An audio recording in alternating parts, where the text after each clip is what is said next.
Good afternoon. It's my pleasure to welcome you to today's very special webinar, a conversation to shore up civic engagement, co-sponsored by the Greenleaf Center for Servant Leadership at Seton Hall University and the Seton Hall University Core. I'm Reggie Lewis, Executive Director of the Greenleaf Center, and it's great to greet all of you who've logged on today from places around the country to take part in what is clearly a timely conversation. But before we jump in, a quick word about the Greenleaf Center. For well over 60 years, the Greenleaf Center has worked to promote the awareness, understanding, and practice of servant leadership. In addition to the webinar series, the Center hosts an annual public policy lecture, which features thought leaders and issue experts from a range of sectors who apply a servant leader's perspective to current public policy challenges. And through our outside engagements, we proudly work closely with organizational partners as they implement the practice of servant leadership throughout their workplace culture. And now the reason we've all gathered today. At this juncture in our nation's history, we're presented with a critical opportunity to address inadequate voter participation and civic engagement at all levels of society, as well as the overall divisiveness within our public discourse. As eligible voters across the country choose to stay home on election day, and local communities struggle to fill essential seats on local boards of education, zoning, planning, and other governing bodies, we must take time to examine why these issues persist and the ways in which we can build a path forward, regardless of political ideology or party affiliation. Before I pass the baton to our distinguished moderator, let's now take a moment to receive greetings from two of the most thoughtful and caring voices among university leaders in America today. Our first message comes from our very own Monsignor Joseph Reilly, President of Seton Hall University. Good afternoon. Welcome to a conversation to shore up civic engagement. Thank you for lending your ears and your perspectives to this vital issue. I'm pleased Seton Hall could partner with the Greenleaf Center to make today possible. I know we will finish the day with fresh insight, new ideas, and growing hope for the future of civic engagement. This issue has been examined in countless ways. We've learned, for instance, that individualism is at an all-time high. Over the past 25 years, technology has increasingly catered to each person's unique needs and desires. It's become very difficult to foster community engagement at this time and place in history when many people have never had an experience of genuine community. But it is only in community that we are exposed to new ideas. Only in community that we learn to think of ourselves as part of a greater whole. Only in community that we realize that life is much more than one person's perspective and experience. And only in community that we learn the genuine value of others and the contributions we can all make to the greater good. How then can we foster a sense of civic mindedness and encourage people to engage and ultimately to lead our society? We can't help what happens beyond our control, but all of us can focus in a reflective way on the gifts God has given to each one of us and why we're called, each of us, to use those gifts to benefit the human family. We're called to make the world a better place, kinder, healthier, holier, more peaceful and compassionate, to make a gift of ourselves for others. On our campuses, we foster an environment where people are respected and their gifts are encouraged to be shared. And it's by sharing those gifts that we realize the most important thing isn't what's going on inside of ourselves, so much as it is the contributions we make to the larger society. Ultimately, we can expect our students to take their experience of community and apply it wherever they go as servant leaders. We're grateful to the Greenleaf Center for sharing our mission to foster servant leadership. Thank you again for your interest in learning more about this crucial issue. Enjoy the panel discussion, and God bless each of you.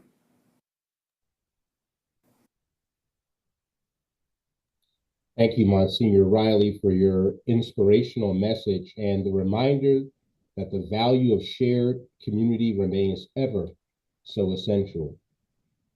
Now, please welcome a dear friend of the Center, Dr. Chuck Seifert, President of Siena College.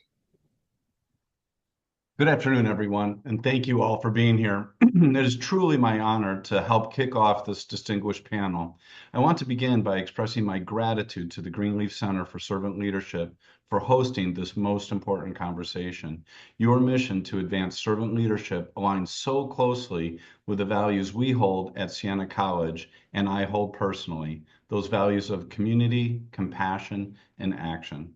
The topic of today's panel, shoring up civic engagement, could not be more timely. Across the nation, we are seeing alarming trends, declining participation in local government, a breakdown of trust in public institutions, and growing polarization. These challenges threaten the health of our democracy and, perhaps more importantly, the fabric of our communities. At the heart of civic engagement is a simple but profound truth. Real change begins when individuals choose to invest in the place they call home. Civic engagement is about more than voting or attending a town meeting. It's about stepping up, having a voice, and taking responsibility for the collective good. But the question we must ask ourselves is, how do we inspire more people to take that first step? As a leader in higher education, I believe that answer clearly lies in education, examples, mentorship, and living by example. At Siena, we teach our students that leadership is service, and we challenge them to live by our Franciscan values, which calls us to build a more just, compassionate, and community-centered world. In many ways, the principles of servant leadership that Robert Greenleaf articulated decades ago offer a roadmap for strengthening civic engagement today. Servant leadership begins with listening, truly listening, to the needs and voices of others. It requires empathy, the ability to understand diverse perspectives, and the courage to lead by example. These qualities build trust and community, which are the foundation of any meaningful civic participation. But we also have to go beyond the principles and ask ourselves, how do we put them into practice? For me, the key lies in creating spaces where people feel empowered to engage, spaces where they are heard, where they can see the impact of their efforts, and where they are inspired by the example of others. This is why discussions like the one we're engaging in today and the work being done by our panelists are so important. They allow us to share ideas, challenge assumptions, and explore practical strategies to reinvigorate our communities. Let me offer this challenge. How can each of us be catalysts for civic engagement in our own circles? What roles can we play in empowering others to see the value and necessity of stepping up for their communities? I'm incredibly proud to see Dr. Len Cutler, one of Siena's most accomplished faculty members, on today's panel. For decades, Dr. Cutler has inspired Siena students to see their civic responsibilities not as burdens, but as opportunities to lead, serve, and create change. He has shown them that the first step towards solving even the most pressing public issues begins with engagement. Today's panel is an opportunity to think critically about how we rebuild civic life, not just at the national level, but where it matters most, in your neighborhoods, schools, and local governments. In closing, I leave you with this thought.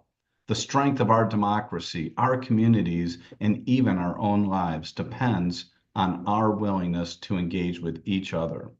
Whether that engagement begins with listening, voting, volunteering, or leading, it's a choice each of us can make today.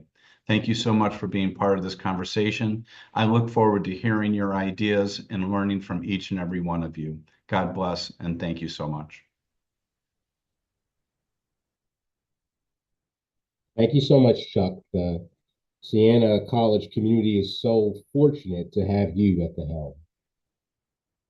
This afternoon's moderator is none other than James Coltella, a freelance writer and strategic communications professional. A former high school teacher and administrator, James grew up in the United Kingdom and Italy before moving to the United States to complete a master's in public administration at the Harvard Kennedy School of Government. His writing and research focuses on political polarization, language, and identity, and is often featured in the Chicago Tribune, and most recently, The Hill, a newspaper that focuses on policy and politics. James is currently engaged in a project with the Center for International Development at Harvard. James, the mic is yours. Thank you very much, Reggie, for your very kind introduction. I'm thrilled to be here to wrestle with the question of civic engagement in US society, a question that has never been more important to unpick. And I'm excited to be joined by an esteemed panel of practitioners and researchers who will help guide us through some of the challenges present, offering some potential ideas to help chart a path forward. On our panel, we welcome Dr. Leonard Cutler, Professor of Political Science and Director of the Center for the Study of Government and Politics at Siena College. Dr. Cutler has devoted considerable time to investigating human rights issues as they relate to American national security interests, as well as providing testimony to the United States Congress and the Obama administration on war powers, NSA surveillance, and presidential power. We are also pleased to be joined by Dr. Letitia Sampson, Director of the Master in Public Administrations Program and Director of the MSW Practicum Education Program at Seton Hall University. A formidable voice in the human services field for over 2 decades, Dr. Sampson's diverse professional background from clinical social work to being the executive director of a nonprofit in New Jersey is complemented by leading her own entrepreneurial endeavors. Our final panelist is Dr. Jeff Lukken, Assistant Professor of Political Science and Director of the Wilkinson Family Servant Scholars Program at LaGrange College. A long-serving mayor, city councillor, law firm partner, and owner and president of Lukken Chevrolet Oldsmobile, he brings a wealth of experience to his many roles. So as we consider the task before us, I wanted to briefly set the scene before inviting our panelists to help us in our quest to seek out ways in which we might improve our engagement with civic life. In 2024, there were 245 million Americans eligible to vote. Yet the University of Florida Election Lab found that 89 million, about 36%, failed to exercise their right to decide on the nation's future. Over the last 4 presidential elections, we have seen between 59 and 66% voter turnout, with the highest turnout rates in this year's election seen in New Hampshire, Michigan, Minnesota, and Colorado, with the lowest turnout rates in Oklahoma, Arkansas, New York, and West Virginia. Unfortunately, in November 2022, the Pew Research Center ranked the US 31st for voter turnout in a list of national election data across 49 developed economies. Therefore, my first question to our panelists, who I'm sure will also be able to provide us with some of their background, is what could we learn from other countries, given that America isn't ranked particularly highly for voter turnout? And if it is an important part of civic life, should we make it compulsory to vote, like in Brazil and Australia? And perhaps Dr. Cutler might like to kick us off. Thank you very much, Jeff, and I certainly am delighted to participate in this conversation on civic engagement and the critical need to increase not only voter participation, but to encourage greater involvement, as my president suggested, in the role of government as well as civic activities. Now, I understand your point about voter turnout being diminished, and the fact that we do have several nations, 20 plus to be exact, that have compulsory voting laws, Jeff. Western Europe, Latin America. Problems exist, however, with respect to constitutional issues if we would consider such an approach here in the United States, such as the First Amendment. Voting is freedom of expression, and this could violate very well the First Amendment right for us not to express in terms of exercising a voting right. And through the 14th Amendment's incorporation clause, whether it be due process or equal protection of the law, that might create problems as well. There may be religious objections, Jeff, in terms of separate religious groups under the free exercise clause not to vote. What would happen if we mandated that you must vote and a Jehovah's Witness suggests that there be a penalty if I don't vote? Does that conflict with my legitimate rights to protect my religious freedom under the free exercise clause? There's also the question of disincentive for civil liberties. Is it a right or is it a duty? In reality, as you pointed out, there are nation states, Belgium, Greece, Luxembourg, Mexico, Turkey, and we can go on, that require compulsory voting. But in not one of those cases, not one of those nations, Jeff, is it enforced. Is it enforced? And I might add, Belgium, which is one of the oldest of such nations that requires compulsory voting, is now in the process of considering abolishing it. How would you enforce the law? Who would enforce the law? What is the cost if you, in fact, mandate compulsory voting? What about individuals who have personal reasons, such as work schedules, lack of transportation, illnesses, lack of child care, other factors that could demonstrate legal discrimination with respect to mandating absolute voting?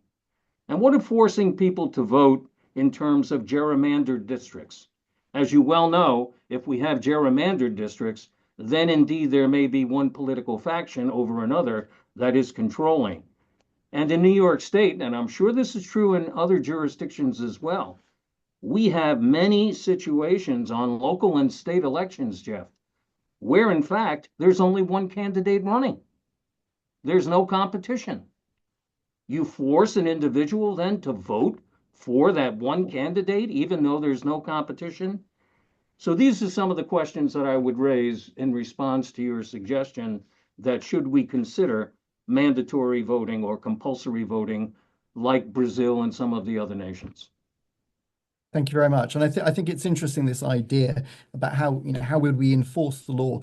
I think countries like Australia who seek to put penalties in place, who fine people, Yes. haven't necessarily seen a great deal of success, and the penalties they impose aren't that high either.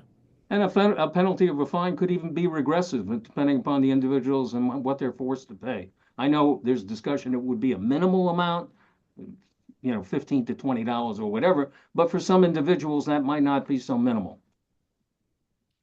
Fantastic.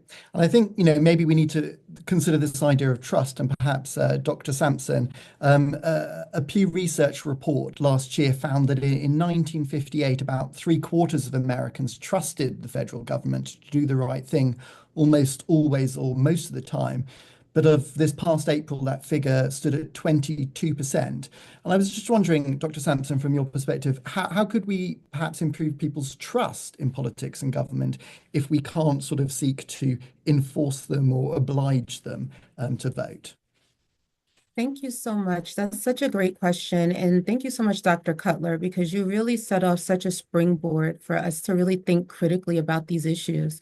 So as a psychotherapist, I think it's important for us to recognize that with the advent of social media, we have to connect that the average person is obtaining their information not from reputable news sources or newspapers or even websites for that matter, but they are obtaining this information from social media, which has a major impact on how they view the government as well as the governmental processes. right? The amount of disinformation is huge. And when you learn about the algorithms and the fact that the more you click on certain topics, more of those types of topics come up. So from a psychological perspective, individuals are being inundated with constant information and, unfortunately, in many cases, disinformation that absolutely has a direct correlation with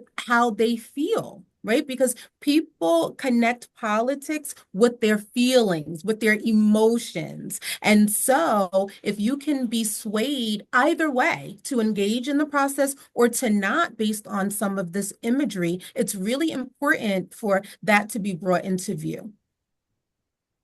Fantastic. And I think on that note, maybe Dr. Lukken, you could maybe discuss the idea about, therefore, if we have this toxic environment in which people are inundated with so much sort of disinformation, how can perceptions of truth be established? Can you give that to me in another perspective, more specific on your question? Absolutely. So if we sort of think about the way in which it's very, very difficult for people to discern truth in our society, because as Dr. Sampson says, there is so much sort of disinformation and people are being inundated with perhaps things that aren't factually correct. How can we seek to find truth amidst this very confusing and toxic news media environment? Thank you, James. First off, it makes me uncomfortable to talk about perceptions of truth. To me, truth is truth. And your question, of course, is how do we get to the factual foundations of the subject that's being discussed at the time? Years ago, we had a difficult time finding different sources of information. Today, adults and young people are flooded with all sorts of information. A lot of it is not based in fact at all, but opinion and a lot of emotion out there. I'm more concerned about the stifling or censoring of information to young people. There's a lot that they're coming to, but I do believe that the marketplace of ideas will eventually win out through the free exchange of ideas and solutions. I think the legacy media outlets are already feeling the impact of being too biased in their reporting, and the marketplace is opening up new media opportunities for more unbiased, factual reporting. You've got News Nation, Epic News. Bezos is changing the tone of Washington Post, certainly social medias. It's extremely difficult in our political science classes to let the students understand that they've got an echo chamber, that all of us have certain social media sites that we listen to, our friends. We have this echo chamber that we get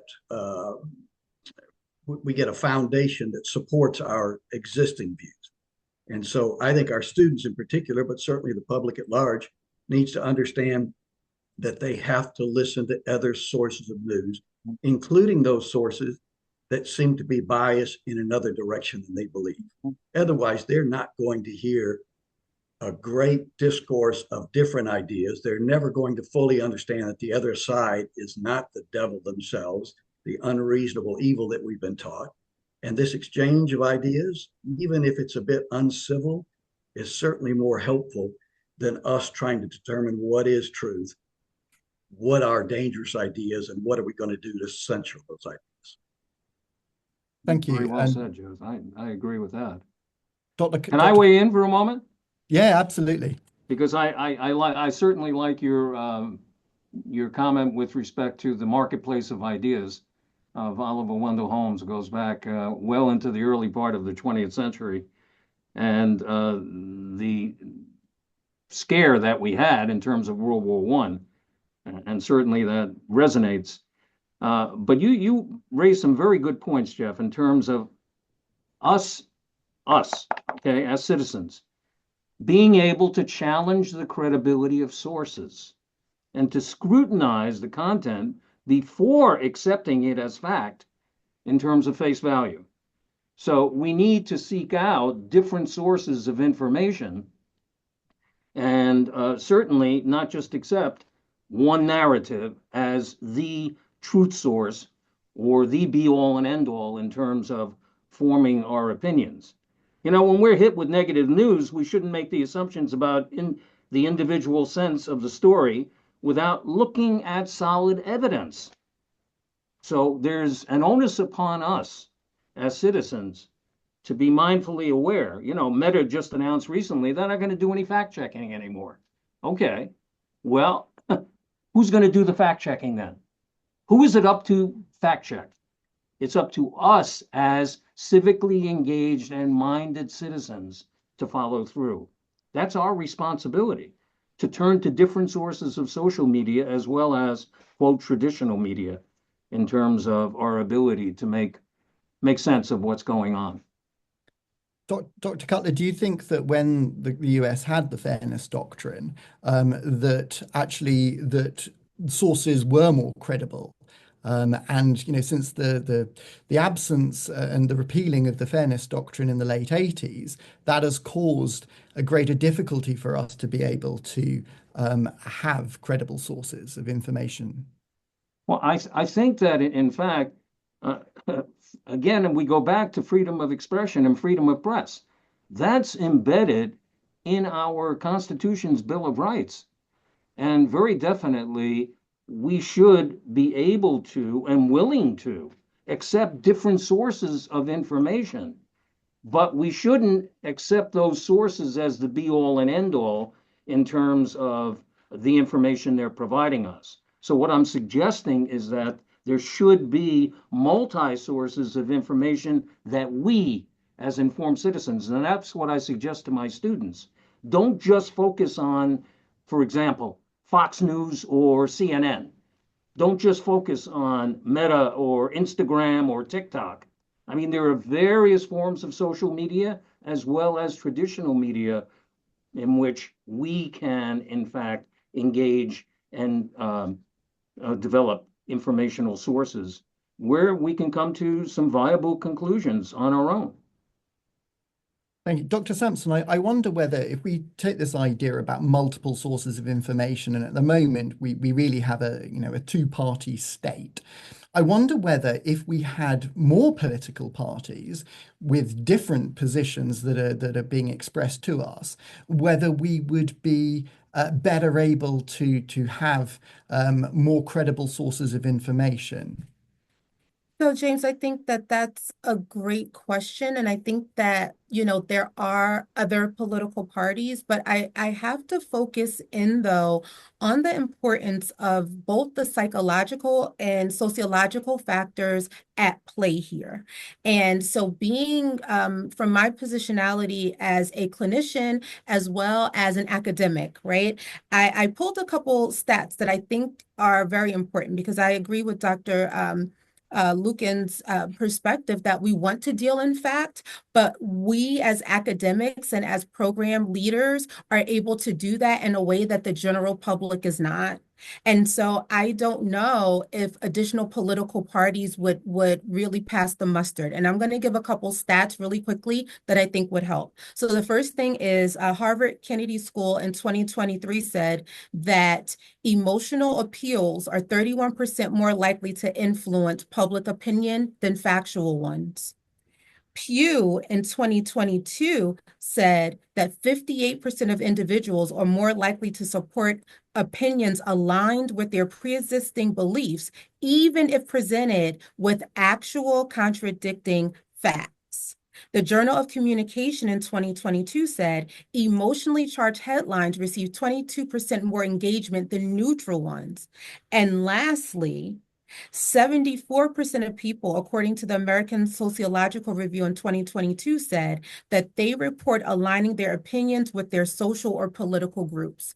I bring this into the conversation because it is very, very important for us as educators to really ensure that we are not just giving options to our students, but helping them to understand why they are thinking some of the ways that they're thinking. And I think that we can miss missed the boat on that at times. It's very, very important that we bring the entire conversation in because, as professors, I wonder how much our students are taking what we are bringing to them and versus what is happening at dinner tables. And I think when you take that from the realm of academia, many of these decisions around government trust or around voting, around political parties are had at dinner tables. And there's a vast amount of just disinformation and discouragement, quite honestly. So I just think it's important to bring that piece in because we can't get away from it. And I think that where we are in society now is showing us that.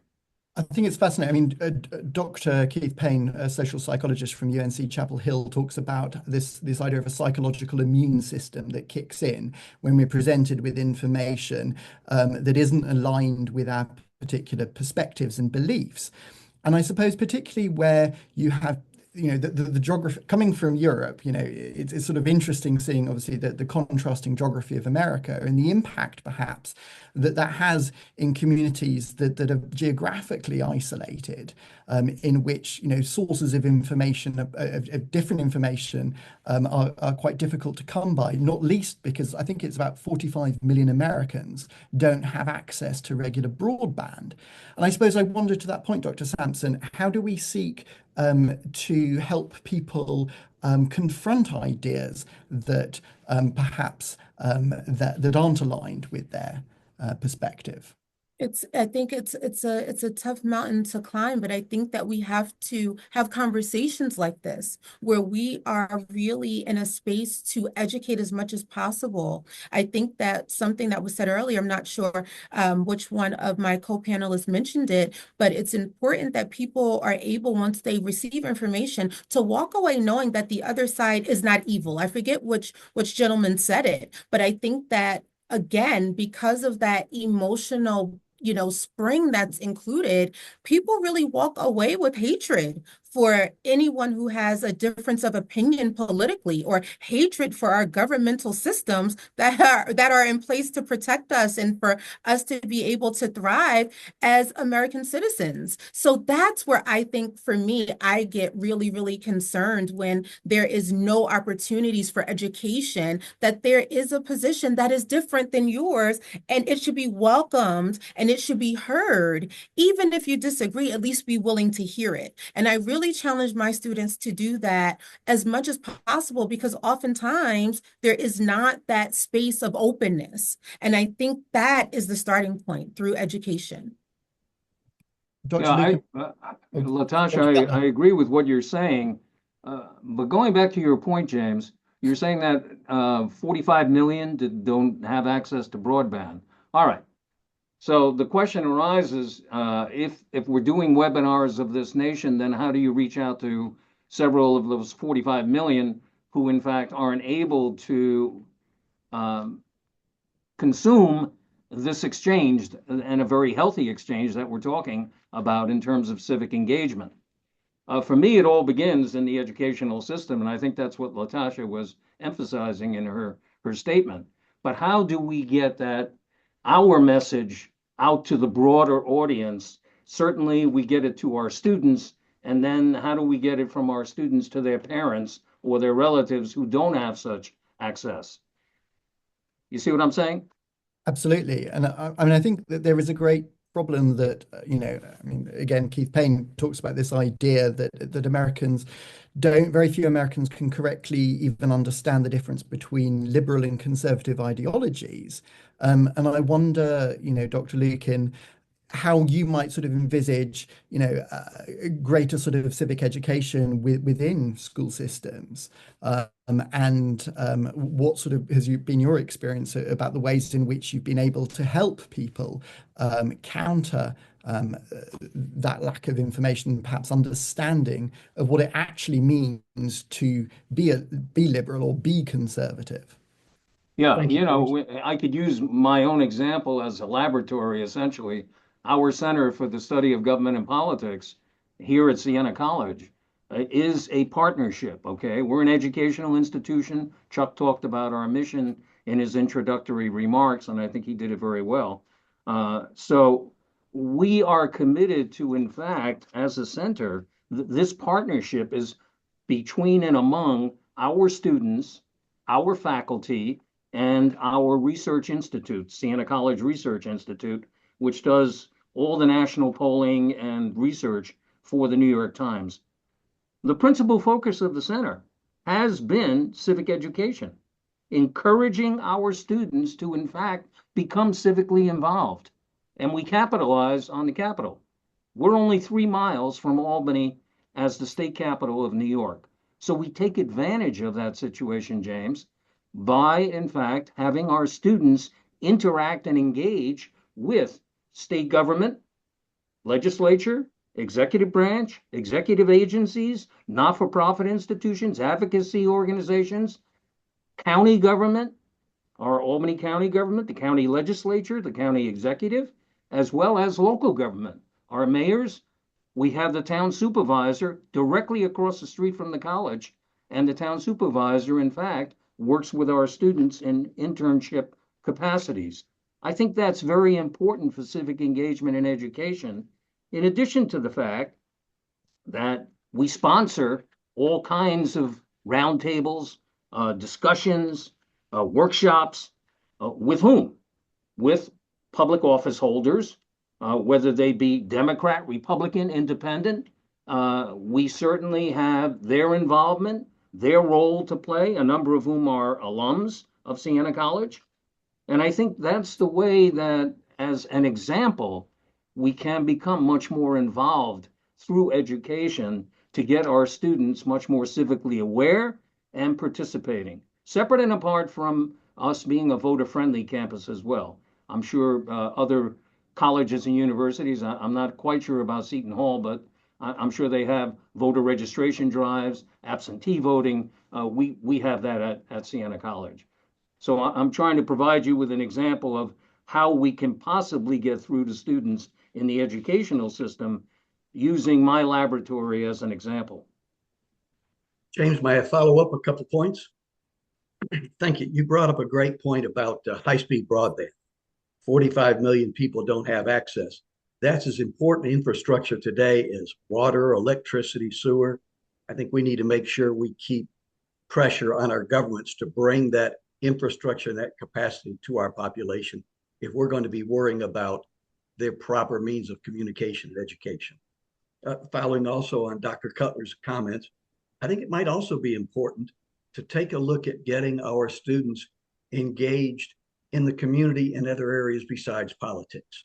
If they're involved in United Way, if they're involved in the Chamber of Commerce, the Boys and Girls Club, and other areas where the community needs them, I think once they engage and see the impact and the value of their efforts, I think they naturally get pulled along to eventually recognize that politics is another means for them to add value and to be able to have impact on the lives of those people in need. So instead of just dropping our students into, you need to get involved into politics, it's a scary environment out there. We're not skilled at it. We don't have much background. How about you get involved in the community in general? How about you find a need that you can take care of? And I think then our students and then our adults will more likely move towards the understanding that the political arena is very similar to what you've been in already. I think your point is very well taken, Joe. I fully agree with you. And I did not in any way mean to suggest that our students are just exclusively involved in, quote, the political environment. I gave that as an example, but we're a servant, okay, and service-oriented community. And many of our students are involved in civic organizations, Habitat for Humanity, local groups, Boys and Girls Clubs, immigration units and organizations right in the Albany area. So I fully concur with you. You are quite right. Dr. Sampson, I mean, I wonder when we talk about this idea about engaging in local communities, and having recently traveled from Boston down to Kentucky and asked the same question to communities across various states, I wonder whether there is a necessity to perhaps get out of our own communities and travel where possible. Obviously, there's financial difficulties and logistical difficulties in that.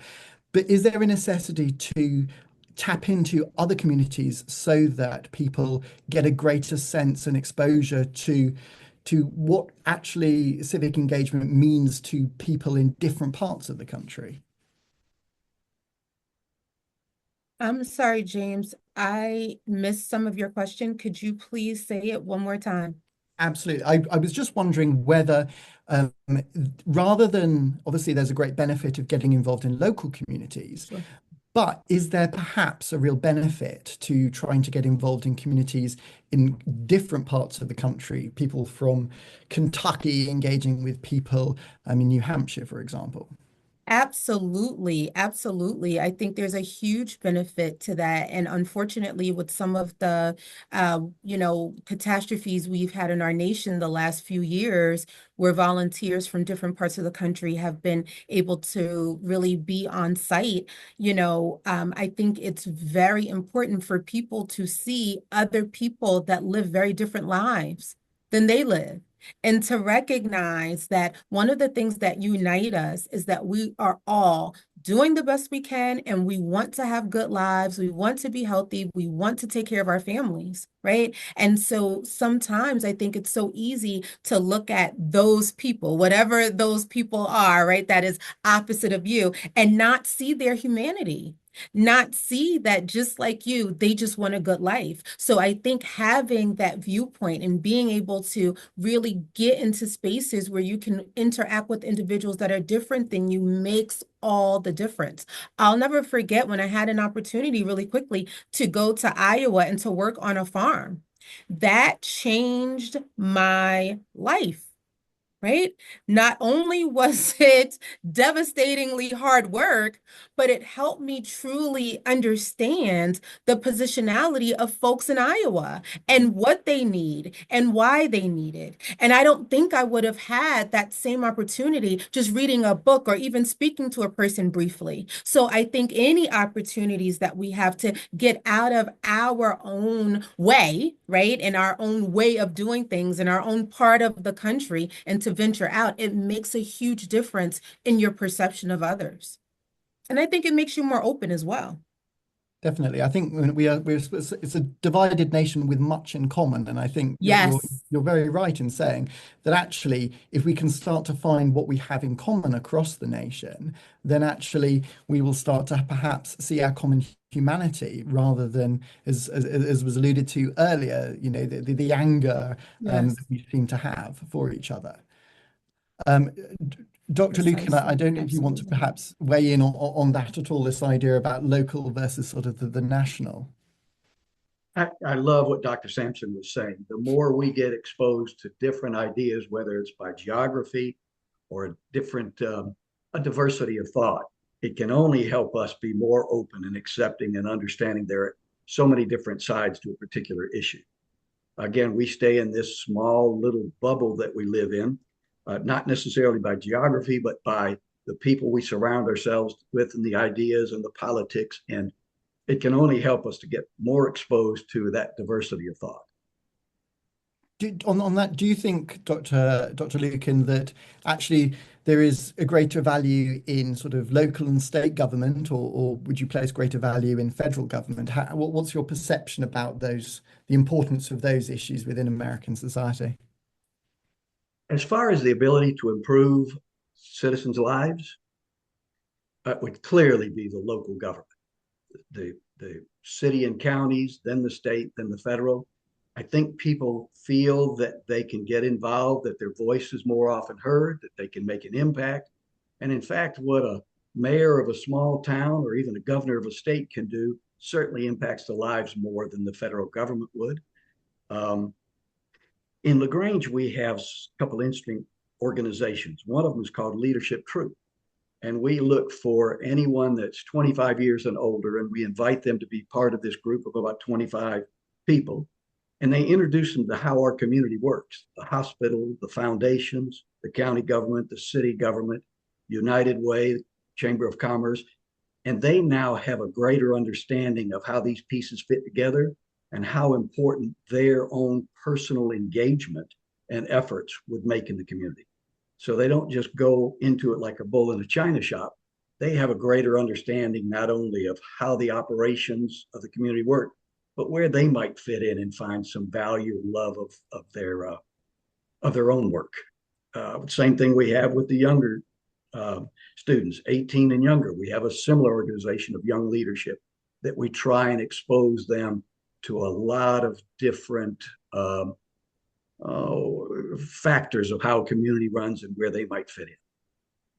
I suppose that this idea about, therefore, really appreciating that you can have an impact, you can have a difference, and seeing where you can, stops a degree of apathy and disengagement. And I suppose, Dr. Cutler, I sort of wonder where having, particularly looking at the last election and the focus on particular swing states, do you think that, the system of the Electoral College within the United States actually compounds this apathy when people sort of feel, well, is there a point to me engaging? Is there a point to me voting, particularly on a federal level? Because can I really have an impact?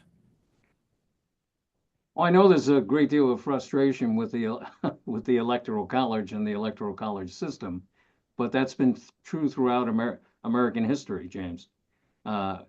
We inherited this this model actually from the state of Maryland. The framers took that particular model and developed it as part of our original constitutional design, for better or for worse. And there have been, over the course of years and different eras, attempts to abolish the Electoral College. You have to amend the Constitution, quite obviously. So that requires a great effort, very definitely. And I don't know that the Electoral College in and of itself is the major cause for why there's discontent or concern with respect to citizens suggesting my vote really doesn't matter. There are so many other factors that come into play with respect to individuals having a positive view about their role in society versus those who feel that they don't have a significant role to play in our society, that they're disenfranchised and they're marginalized.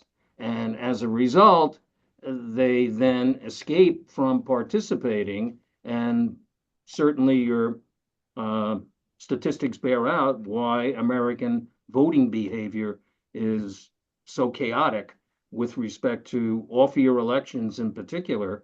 I mean, in New York State, it's not uncommon in an off year for us to have 22 to 25% of eligible voters going to the polls. 22 to 25%. I'm not talking about a presidential year. I'm talking about an off year, local year, okay? What's the reason for that? Why is that so? And that has nothing to do with the Electoral College. The same holds true with respect to when we're voting for the governor and our state legislature, a non-presidential year, James. Again, it's off year, and voting participation is way down. So there are other factors that come into play, very definitely. I wouldn't just cause the Electoral College for this kind of non-participation or apathy on the part of our citizenry. Thank you. Unfortunately, we've sort of come to the end of our time for this discussion, but it's been great to sort of hear, these exciting range of opinions that actually really urge us to think about a great compromise, a great ability to perhaps shift our perspective and to confront perhaps things, perspectives that we hold, and try to find ways in which we can seek to understand how we can engage perhaps on a local level and go out and find. And I think, I love Dr. Sampson's story about working on a farm. And I think, if we can perhaps seek to maybe somehow, whether virtually or physically, shift our horizons, then we're able to perhaps best shift our perspective, and hopefully bring our country back together. So Thank you to everyone, and I shall hand back to Gabby, who will introduce our respondent. Thank you, James, and thank you to our panel. It's now my pleasure to introduce today's respondent, Eric Kipnis. Eric currently serves as Manager of Constituent Relations at the New Jersey Department of State. He has experience in community organizing and issue-related campaigns in New Jersey. He has organized and led statewide volunteer organizations, as well as the state's grassroots census outreach team, whose work, in conjunction with a broader statewide coalition, led to the highest census self-response rate in New Jersey in 30 years. Eric currently leads the New Jersey Civic Engage Initiative, a nonpartisan civic engagement initiative of the New Jersey Department of State that focuses on encouraging New Jersey residents, particularly its youth, to participate in the public lives of their communities. Eric, the floor is yours. Thank you, Gabby, and thank you to our distinguished panelists. I sat there listening, and I remember jokingly saying to you all that I was hoping to say that I am totally when I got on here, that I could say what he said when we first met.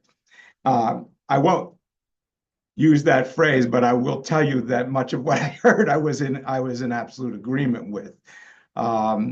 And the dissection of the issues that we face in this country were fascinating to me in terms of getting people to trust information, to participate, overcome differences. These are things that I, at the ground level, where I operate every day, is something that we struggle with and come to terms with on a daily basis. So as I sat here listening to what you had to say, I was trying to discern some things, some common themes. Getting to know one another and understand one another is a common theme. And education is a common theme. And all of that is really, really, really important. And then there was the conversation started to move toward, how do we operationalize that? How do we get things done? How do we empower people? At the Department of State, our Jersey Civic Engage program has a motto, and it's educate and empower. So for me, education is critical, whether it's formal education or education that's done from the community, by the community. And my task always has been, how do we get people to meaningfully participate in the public lives of their communities, whether they're students, whether they're, people who are going about their everyday lives that have limited time to get involved or feel they have limited time to get involved. How do we get people to participate? So what I want to concentrate on is a couple of ideas that I took the time to put together, and then just offer that up as some additional pieces of information and substance to put a little meat on the bones of what I just said. So we try to start, I think we have to try to start with a basic premise that we work with at the Department of, that we utilize at the Department of State. And that is, the more that people feel they have a stake in their community, the more likely they are to involve others and vote. So my approach as a community organizer, by training and philosophy, is to say that we need to build engagement by the communities from the ground up, with support from the top down. A lot of this is going to sound familiar to a lot of folks because it's the way political campaigns run, or at least the ones that are successful, and how issue campaigns run. So the question becomes, how do you do this? Well, a few points. The importance of organizing communities in some fashion as a tool to promote an increase engagement and get things done that are important to the community. That is a premise that you would need to accept to be able to accomplish the kinds of organizing that you want. You have to focus on the importance of collaboration and coalition building. What we learned in the census, and if any of you have ever been involved in the census, you know it's a humongous task. It's probably the largest civic engagement activity I've ever been involved in the state of New Jersey. And the reason we were successful is because, well, first, we recognized we couldn't do it all by ourselves. And then we sought out others to coalesce with, where we could leverage resources and work on a common goal. So coalitions work, but they're not easy to build. I'm not going to go into all the details of that here, but they do work, and they're necessary. And they need to be collaborative coalitions. Everybody sitting around a table just talking about what the issues are do not necessarily get things done. If you begin to collaborate and address problems and come up with solutions, that's how you get things done. So how do you do that in a community? Well, each community has to determine what their own issues are, what's important to them. And what really is important in terms of that is that from that, you develop trusted voices in the community, trusted messengers. When I was listening to the piece of the conversation that was addressing how do you get people to trust the information that they're looking at? Well, you know, if you start with good information, and that's an important thing, you then have the base, and you have community members who are participating in disseminating that information in an organized fashion. They're much more likely to trust what they're hearing than if somebody from outside the community comes in and says, this is what I think should happen. So that's really, really important in terms of the organizing that you do. I think also a universal issue that folks need to think about is that they need to be working on increasing voter engagement and the importance and the power of voting. Voting as a community activity. Voting is a universal issue. The community may have other issues, but a starting point might be talking about voting. If you go back to the notion that people have a stake, and the more people have a stake in their communities, the more likely they are to vote. That becomes a clearer issue to work on. And we spend a lot of time here at the Department of State improving voter engagement. We have programs that are designed just to do that, particularly for young people on a regular basis. We run programs with colleges and universities to increase voter registration, voter engagement, in a program called the Ballot Bowl. We also have a program for high school where it's called New Jersey High School Voter Registration Week. Our belief is that we need to get young people involved as early as possible in the process so that it becomes a habit to be civically engaged and engaged as voters. And we think that where that ought to happen first, as high profile as federal elections are, and as important as they are, that really the main focus should be on working on local and state levels, because that's where the most governance that affects your daily lives when the most takes place, and where you can have the most impact from out of the starting gate. I think that the importance of civics education, primarily in schools, is absolutely penultimate. It has to happen, but it also can happen through community activities, and should. We have started to introduce the idea of, at the Department of State, and it's a message that we're going to try and get out this year, and We're not the only ones who are thinking about it, and we're certainly not the ones who came up with it. The idea of pluralism to strengthen our democracy. I recently attended a democracy forum given by the Obama Foundation, which was really pretty eye-opening.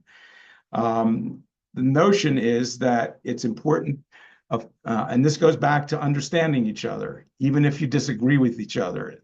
It speaks to the importance of finding ways in our democracy to live alongside individuals and groups who are different than us, to overcome cynicism and disengagement through a system of rules and habits that help us peacefully resolve disputes, and to try and cultivate those habits and practices that encourage us not to just tolerate each other, but every so often to join together in a collective action. In their organization, and I tell, people ask me, well, what kinds of activities would that be? At the local level, I've often told people, and the mayor, former mayor, is going to understand this, and I think a lot of people in the room will understand it. Potholes do not belong to political parties. It's really that simple. There are issues that you can coalesce around with each other to get problem solved in your communities, even if you're on the opposite side of the fence on other issues. Eric, we'll have you wrap up here so that we can get our students in. I am done, actually. I just wanted to point out there are organizations that are already using are addressing plurality or pluralism, like Bridge USA. It's easy, and they have toolkits and all sorts of things that you can utilize from a practical point of view. So thanks for the opportunity to respond. Hopefully that'll stimulate some more conversation. Eric, let me just add a word. You mentioned potholes. We had a legendary mayor in the city of Albany for longest serving mayor, Erastus Corning. And he used to come and visit my classes and engage and interact. And one question he was always asked, what is your most important job? And he said, as mayor, my most important job is to address my constituents' concerns about potholes. And that resonated with me 35, 40 years ago. So absolutely. Point well taken. Everybody wants to protect the value. Oh, yeah, and it transcends political identification. Not a Democrat, not a Republican. Great point, Eric. Thank you so much, Eric. We'll now invite the panel back, as well as our students who are on the call today, where we welcome students from Seton Hall, Siena College, and LaGrange College, who are here to ask our panel and respond to some questions. Shane, we'll start with you. Let us know what university you're from, and then present your question to our panel. Absolutely. Hi, my name is Shane. I am from Seton Hall University, and I'm part of the M.P.A program. My question is, so according to Tufts University, they had a Circle post-2024 election poll. Young people aged 18 to 34 who were not registered to vote cited they didn't register to vote for three primary reasons. The first being 36% felt voting was unimportant. 31% cited that there were time constraints or missed deadlines that led them not being able to register. And 12% reported several logistical challenges like not knowing how to register or where to find registration information. In light of these findings, how can academic institutions address these barriers, particularly the pervasive perception of civic disengagement, and reinforce the value of political participation among younger voters?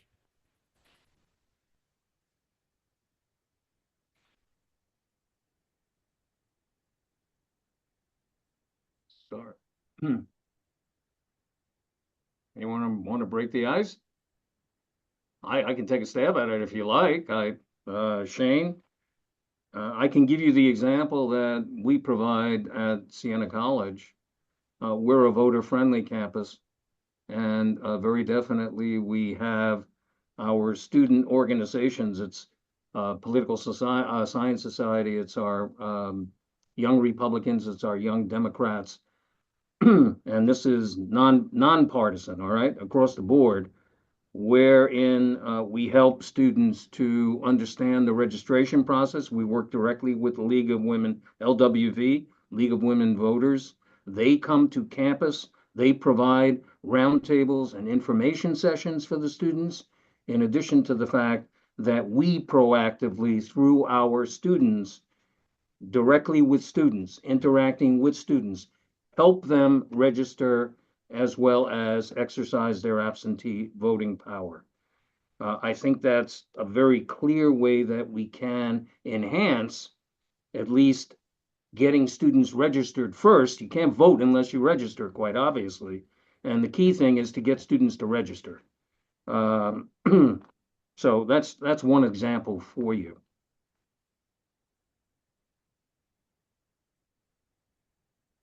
Thank you. You're welcome, Shane. Any other panelists want to chime in? Great answer by Dr. Cutler. I wish we were doing more. We just don't do enough. We do similar things that Dr. Cutler was talking about, and it certainly moves the needle and engages the students, but we need to find better ways to reach the voters and make it more accommodating for them to do exactly what Shane was suggesting. Thank you. So before we move to our next student, I want to let the audience know that we will be taking general questions. So if you have a question, you could submit it through the Zoom Q&A feature, and we'll get to those shortly. Paris, would you like to go next? Yeah, absolutely. Thank you, Gabrielle. Good morning, everyone. My name is Paris DePhillips, and I'm a senior at Siena College. I worked with Timothy Nigro and Taylor Wilson, who are also both from Siena College, to develop our question for the panelists today. So what we wanted to ask is, given that there seems to be a large portion of younger individuals who aren't up to date on political information, and that polarization has been tied to lower voter turnout, do you think a collaborative effort between media outlets and public officials to promote more bipartisan messaging is necessary to increase voter turnout? And how can this messaging best reach younger voters?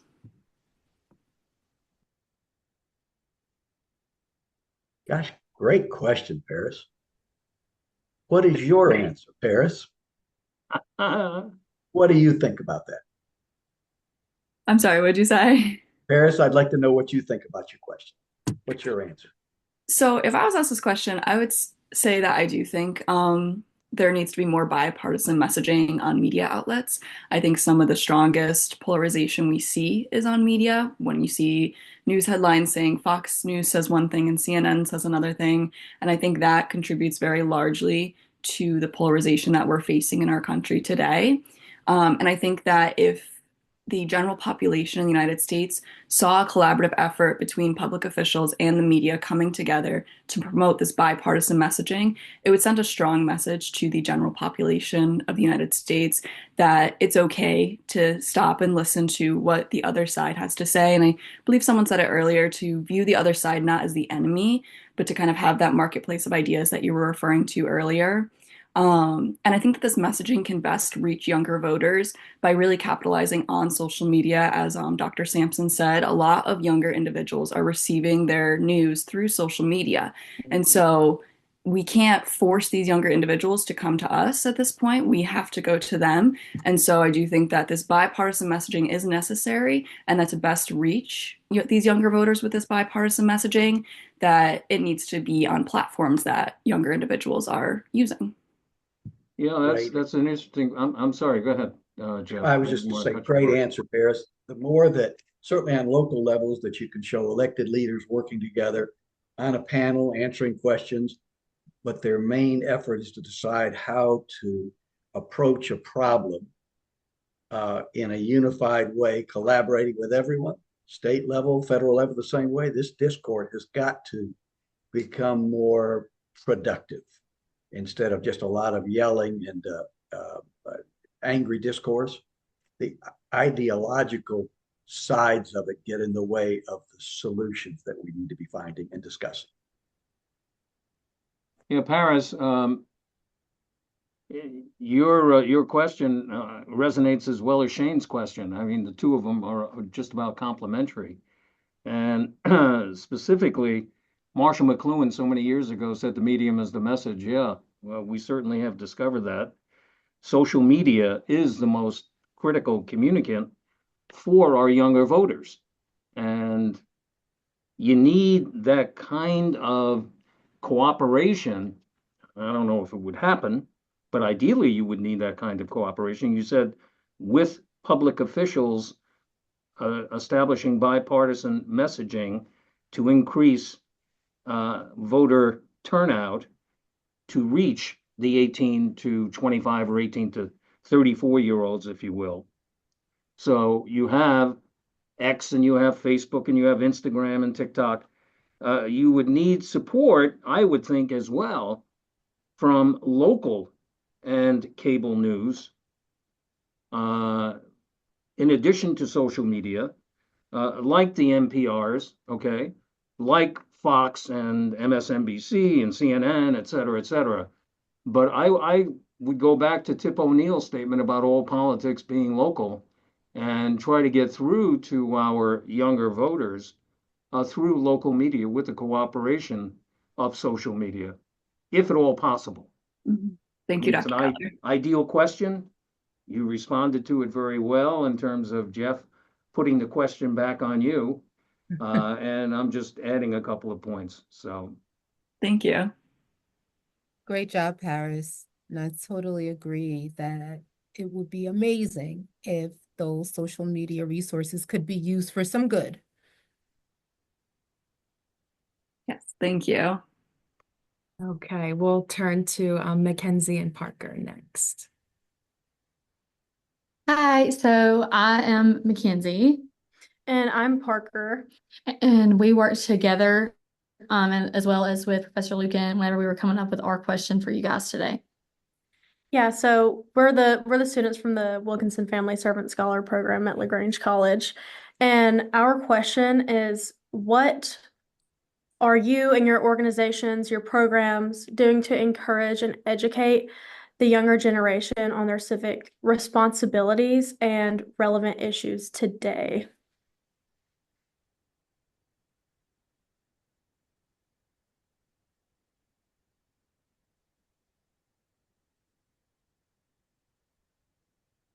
Okay, I'll jump in. So at Seton Hall, first of all, amazing questions. And I looked up your center and I'm so impressed. So please continue the good work.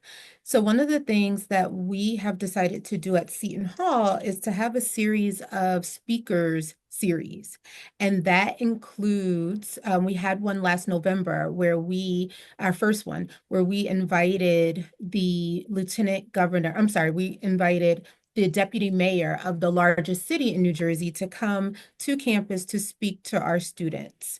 And it was very informal, very round table, very small group, and the students really loved that opportunity. They were able to really break bread and have just that personal touch. And so I think that those type of events go a long way. And it went so well that we have decided to expand the speaker series. And so we will be having monthly opportunities where elected official, public official, high-level public servants are able to come in and really do that same thing with students. I find that that personal touch goes a really long way and that students respond a lot better to being able to have direct access to the individuals versus, Zooms or something like that. So that's what we're doing at Seton Hall. I can share with you, Mackenzie. Oh, I'm sorry. Go ahead.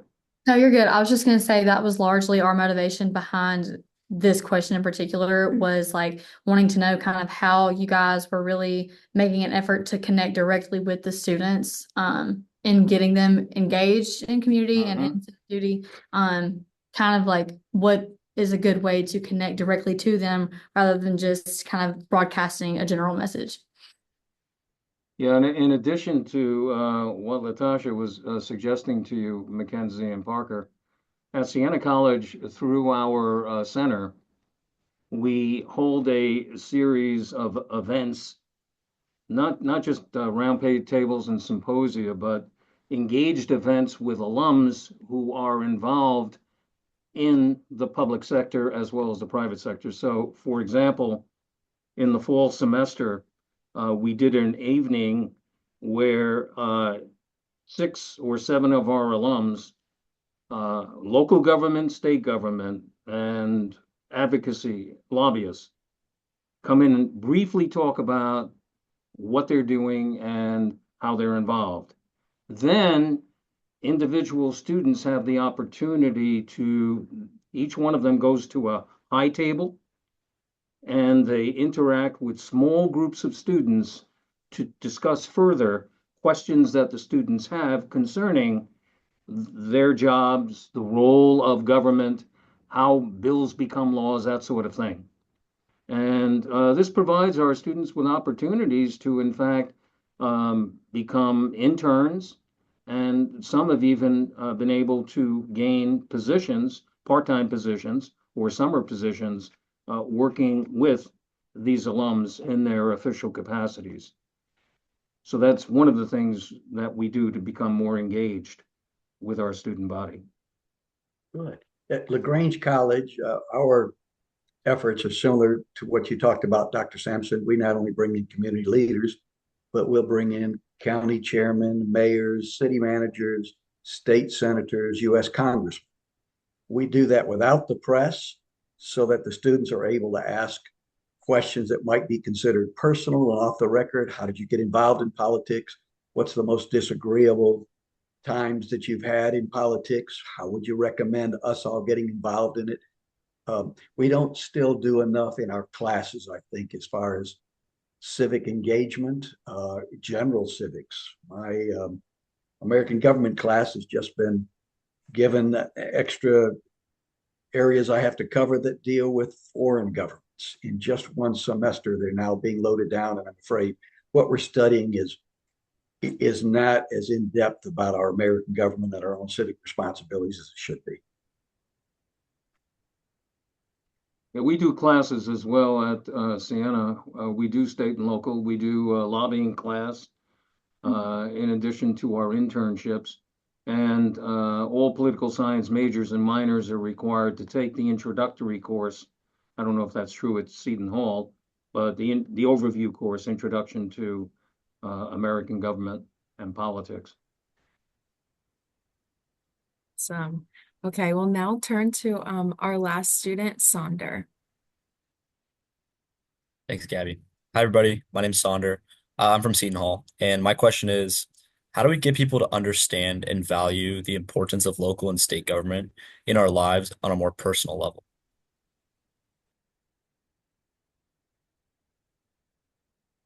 Great question. Yep, thank you. For them to understand the local and state governments, they just have to be exposed to more of the people that work there and the problems that they're solving, the challenges that the elected leaders face and the government in general. I'm always amazed at how little our citizens understand what goes on behind the scenes and how little that they don't really understand the impact they have. If they were to show up to a city council meeting, Sonder, they would find there's 6 other people in the audience. And you find a lot of apathy. You also, on the other end of the spectrum, find anger because things are not being done as quickly as they should be, or they seem to be being done in a most idiotic fashion. So I think this education of the local and state governments and what we do and meeting our elected leaders goes a long way to helping them understand the impact of their own engagement in politics and the community. Great question. Yeah, very good question. I agree with Jeff. Most people just don't recognize the role and the responsibilities of local and state officials because they're not aware of the kinds of things they're doing. But when something is not done for them, Sander, then very definitely the local or state governmental official is a loser, and I can't deal with them, and they're terrible, and it's kind of negative. We have local officials who do community meetings. That's one way, and in fact, people can understand a little bit more, but they have to be willing to attend community meetings. We have members of our county legislature. We have members of our town board locally here who try to reach out to their community. They do newsletters.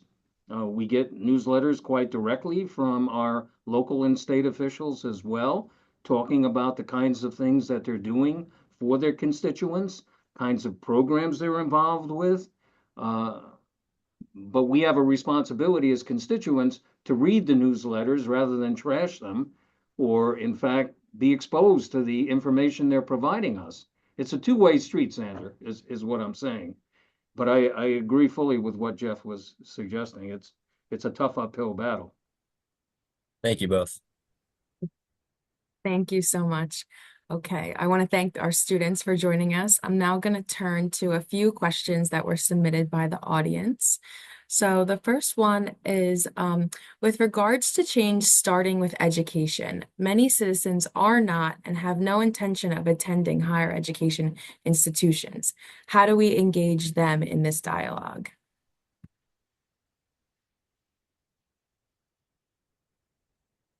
Gabby, I would say that there's not a set answer. I would need to find out what is it they're looking for, what are their best skills, what do they hope to get out of life. I certainly hope that they choose to go to higher education, to college or university, but that may not necessarily fit where they're going and what they want to do. So we have to certainly find out a lot more about the individual we're in front of talking to give them all of our experiences in college and what the universities and colleges can do for them. But ultimately, this is not a one size fits all. True. Yeah. I agree with Jeff's point. I would say that if they're not going to college, they should at least get some exposure in the upper grades of high school, primary, secondary school, for God's sake. I know that at one point, there was the emphasis in New York State for civic engagement and civic education courses in high school. I don't know if that's the case in high school curriculum any longer, but yeah, I mean, how do you get people to understand? That's a good question. Okay. We have time for one more. And this reads, I would imagine the large component of the 45 million with no access to broadband are adults and seniors.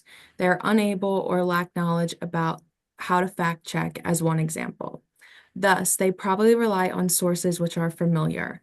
How do we address or overcome this? Ms. Gabby, can I kick this off? Yeah. It's actually not broken down by ages. It's more broken down by geography. Location. Oh, yeah.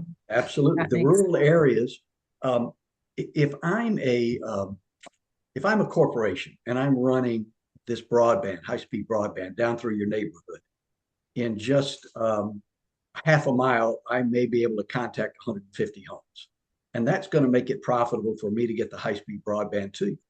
If, on the other hand, you're one of 3 homes on a mile and a half or 2 miles, it's simply not profitable for this corporation to make sure you're connected to high-speed broadband. And so there are large swaths of America in every state that the people don't have access to it by any corporation or any means. And the government, Georgia's one that has stepped in, wrestled with the problem, trying to find ways. But as the government studies it, they realize it takes large amounts of money to fill in where private corporations can't make it work. Yeah, I would just add to that, Jeff, you're right on the mark. In New York State, particularly rural New York, we have faced that very problem.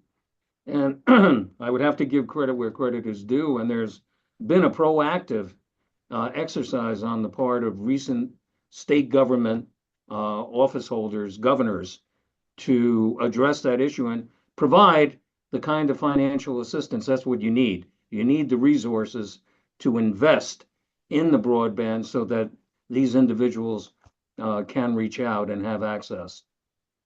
Even if it's at some critical point, focal point, rather than each home, there may be a central point in which they may commute easily enough so they could have access. Yes. Well, thank you so much. In the interest of time, I'm now going to turn it over to welcome Dr. Nancy Enright, who is a professor of English and the director of the University Core here at Seton Hall. And she will be giving us closing remarks today. Thank you, Gabby, and thank you, Reggie, and all of our wonderful panelists and respondent and the questioner. It was a really rich session. So on behalf of the Greenleaf Center for Servant Leadership and the Seton Hall University Core, I want to thank everybody who participated, including our students and the wonderful questions you asked. And all of the people who attended for taking time out of your day to be part of this wonderful session.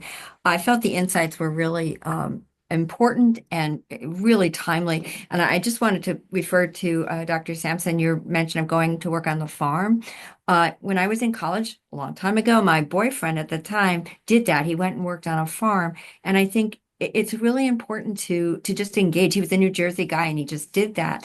And I think, Jimmy Carter, if I could just refer to a very important person from Georgia, he, we saw in his funeral that he and his wife, they did that kind of thing. They worked on building homes in rural communities. They went to other countries to build clean water systems and that kind of thing. And when you engage like that, you build bridges, and we could see that even in his funeral. So, that when we had Gerald Ford's son giving a tribute to Jimmy Carter, I thought that was a beautiful example of what the kind of engagement that we're talking about here. I want to encourage everyone who participated in this webinar to share what you've learned with others in the spirit of New Year's resolutions. And we challenge you to find one new way to civically engage within your community. So thanks again to everyone who joined us today, and have a wonderful, wonderful rest of the week. Thank you. Thank you, Nancy. I have a quick few announcements from the center. I want to say thank you so much to all who joined us today. If you would like to stay connected with the center, you can follow us on these social media platforms. We post updates about our next webinars and events. And one last thing, if you could please take a really quick moment to take the brief Zoom survey that will pop up when the webinar is over, we would deeply appreciate it. So thank you all so much for being here with us today. Take care, everyone. Thank you. Dr. Cutler, Dr. Sampson, it was an honor being on the panel with you. Likewise. Thank you. sir. Really enjoyed. The feeling is mutual. Thank you all so much. This was amazing. Thank y'all. Bye-bye. Y'all stay warm. Try.